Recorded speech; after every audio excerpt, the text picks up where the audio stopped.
After more than a year of the Israeli government's relentless violence against Palestinians, which Amnesty International and a UN Special Committee have concluded is genocidal, reports have emerged that a ceasefire deal has been reached. But for so many, they will never get to see this news. Amid Israel's brutal, relentless bombardment of Gaza, at least 46,000 Palestinians have been killed. And since October 7th, more than 200 journalists have also been killed. Almost all of them are Palestinian. In light of all of this, I want to tell you the story of one journalist who all evidence supports was killed by the IDF. This is a story that my newsroom at the time told me did not meet the standards for publication. But I disagree with and don't understand that decision. I believe with every fiber of my being that this story deserves to be told. So I'm going to read it to you. One note of context here, I wrote this when I was living in Tunisia in 2022. So here is this story. In a split second on May 11th, 2022, a bullet carved a deadly path below Shireen Abu Akleh's helmet and above her Kevlar vest, where the word press was written in bold white letters. It tore into her neck. Just like that, the gunshot heard around the world silenced the voice of a generation. Abu Akleh, 51, was a prominent Palestinian-American reporter for Al Jazeera. She was shot dead as she covered an Israeli raid in the occupied West Bank, sparking global condemnation. While some in the Western world first heard Abu Akleh's name the day she was killed, for those in parts of the Middle East and North Africa, it's hard to overstate the veteran reporter's influence. She was a trailblazer for Arab women in journalism and, over her decades in the industry, became a household name in millions of Arab homes, even earning the nickname, quote, the daughter of Palestine, according to an Al Jazeera tribute. But for Al Jazeera cameraman Majdi Benoura, who filmed Abu Akleh's reports for 25 years, she was more than a famous journalist.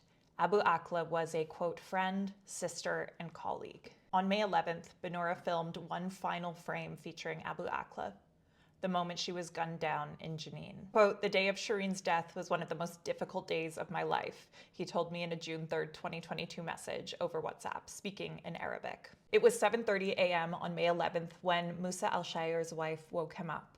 Quote, she said, Musa, wake up. What's wrong? They killed Shireen. It was a shock, said al-Shair, a cameraman and member of the Palestinian Journalists Syndicate. He jumped on WhatsApp and turned on the news. Both confirmed what his wife had said. Abu Akleh was dead. Quote, when you hear from the people who were with her, she came from the hotel and she said, we will go back. We hope there's nothing and we'll go back to take our breakfast in the hotel. But she didn't, al-Shair said. We lost our colleague in a moment. Moments before Abu Akleh was killed, she was walking just outside the Jenin refugee camp. Benoura was standing with a group of people who were laughing and chatting, according to footage obtained by both CNN and Al Jazeera. Abu Akleh can be seen walking with other journalists in the background. Suddenly, shots rang out. Benoura's group ran in one direction, Abu Akleh's group in another. The gunshots continued. There was silence, and then there was yelling. Shireen, a man can be heard crying in the video. Ambulance! Benoura slowly walked closer to where Abu Akleh had run, then panned his camera around the corner. Her motionless body entered the frame. Her death had a great impact on me, Benoura told me. The two had covered wars and incursions in the past, he said. They had been in situations where they faced great risks. But this day was very different, Benoura explained. We were shot directly. We were clearly dressed as press, and there was no kind of resistance. However, we were targeted. It was the worst day he'd ever experienced, he added, professionally or personally.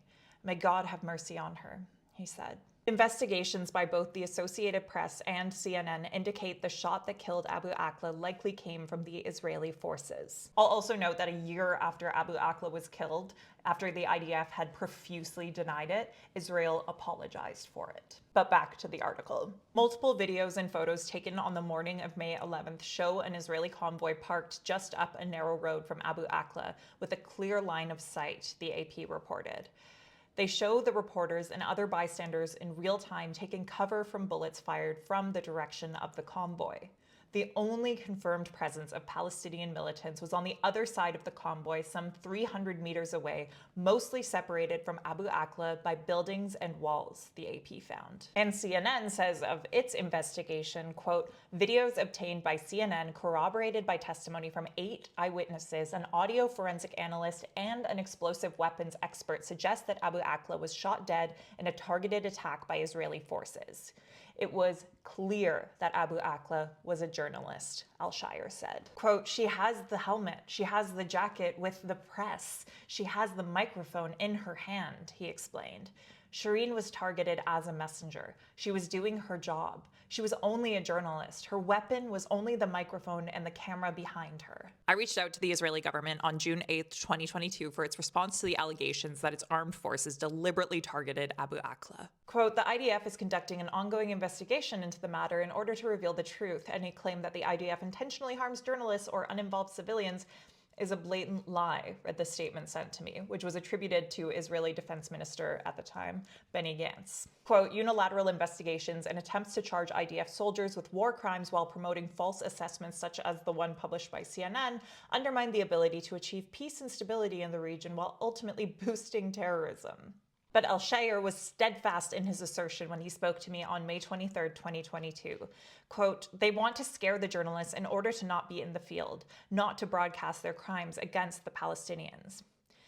In the last decade, and again, this is 2022, more than 3,572 Palestinians and 198 Israelis have been killed in the conflict, including 806 Palestinian children and 14 Israeli children. That's according to the OCHA. Israel controls 85% of Palestinian water sources in the West Bank and Gaza, according to the UN, and Palestinian per capita access to water consumption in those regions is below international recommendations.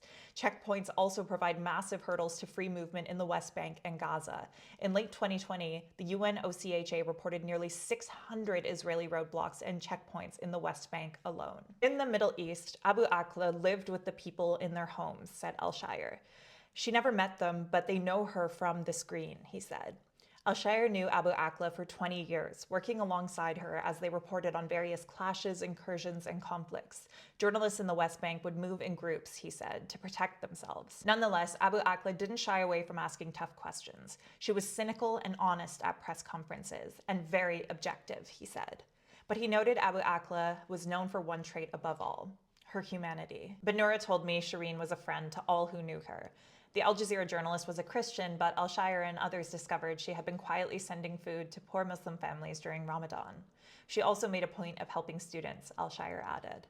The first time you met her, you knew you're meeting a person that never lies and that has humanity in her heart, said Linda Safarini, who first met Abu Akleh in Jerusalem in the mid-90s. Despite working in war zones and witnessing horrors, Abu Akleh never changed, Safarini added. The global community must learn a lesson from Abu Akleh's killing, according to Palestinian journalist Majid Sawalha. Journalists are, quote, supposed to be protected by international human law and humanitarian law, he said. International law needs to grow a backbone, Safarini added. On top of bolstering protections for the press, both Safarini and Al-Shire called on the world to honor Abu Akleh's memory by educating itself on the plight of the Palestinians. There are many Israeli checkpoints on the road between Abu Akleh's home in East Jerusalem and the Jenin refugee camp, which the Al Jazeera reporter regularly covered. Due to issues with free movement, many people in the Jenin camp will live all their lives without visiting Jerusalem, including Safarini's aunt, who died at age 84 without ever visiting the city. The camp itself is densely populated, but that doesn't mean it's all bad. In the camp, there's a music troupe that plays for residents, Safarini said. There are artists who paint the walls. Abu Akleh spent lots of time in this camp, according to Safarini, not only as a reporter, but also as a humanitarian. She always went there. She was always seeing them, helping them, eating with them, she said. This is the best way to honor Abu Akleh in our daily lives, Safarini added. Be the voice of the voiceless. I'm sorry I didn't publish this sooner.